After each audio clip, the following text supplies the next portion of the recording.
Coco Gauff just made tennis history. French Open champion, comeback queen, youngest American to win in Paris since Serena. But instead of basking in glory, she's defending her win. Because Aryna Sabalenka, the world's number one, decided to play a different game after the final, the Petty Olympics. It started with what should have been a simple, respectful post-match interview. Instead, Sabalenka fired off this gem. Coco got better or the conditions got tougher? Yeah, I think it was more windy and got more windy, and also I think I was over emotional, and I think today I didn't really handle myself quite well mentally, I would say. So basically that's it. I was just making unforced errors.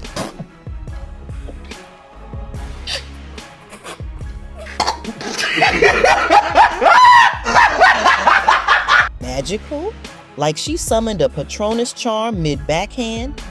Here's a top athlete suggesting divine intervention, not strategy. Beat her. Because obviously the tennis gods were trolling her that day. But Sabalenka didn't stop there. She said this. Iga, and then you go out and you play really bad. Like, I don't know, I think if Iga would win me another day, I think she would go out today and she would get the win. It just, it just hurts, honestly.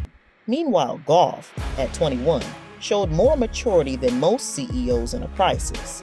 She said if I play Iga in the final. She said that if Iga, she didn't mention exactly winning you, but she said if Iga won me, she would win the thing. I don't agree with that. I'm sitting here, and last time I played, no, like to Iga or anything, but I played her and I won in straight sets. So, I don't think that's a fair thing to say. Facts. Delivered respectfully. No drama, just receipts. That's called grace. Look it up. Tennis insiders weren't having it. Rennie Stubbs came in swinging with a reality check. Translation? Gauff didn't get lucky. She worked Sabalenka into those mistakes. Calling Gauff's play magical isn't a compliment. It's erasure. It says, she didn't beat me, something weird did. Magic is what people say when they can't admit they got outplayed. In tennis, unforced errors don't just fall from the sky. They're created by spin, by pace, by pressure. And Gauff, she brought all three. When asked what's next, Sabalenka said she was heading to Mykonos for tequila, gummy bears, and swimming. Because why reflect on the match when you can just vibe through defeat? This isn't just about tennis. It's a case study in how power handles being challenged. When a newcomer outshines the incumbent, the response is often, they got lucky. It was just a bad day. Anyone else would have beaten them, but the world is watching. And whether you're on the court or in the boardroom, how you handle defeat says more than any title ever could. Let's be real, Coco Gauff didn't win that trophy because the tennis gods sprinkled fairy dust on her forehand. She earned it every serve, every rally, every hard-won point through focus, discipline, and a level of composure that most pros spend decades trying to master. She didn't get lucky. She got strategic.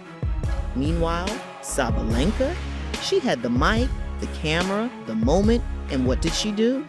She turned the biggest spotlight in tennis into a stage for a dramatic monologue about how the universe conspired against her. A tantrum in pearls. Dressed up like poise, but dripping in passive-aggressive deflection. Here's the truth. When power sees itself outmatched by rising talent and calls it luck, it's not just being petty. It's revealing its fear, its insecurity, its inability to acknowledge when the game has evolved beyond its ego. Gauff didn't just beat an opponent. She beat a system that too often undermines young, gifted, confident Black women. And she did it with grace. She is the present and the future of this sport. No wand, no magic, just greatness. This has been a breakdown by Silver Road Traveler Channel.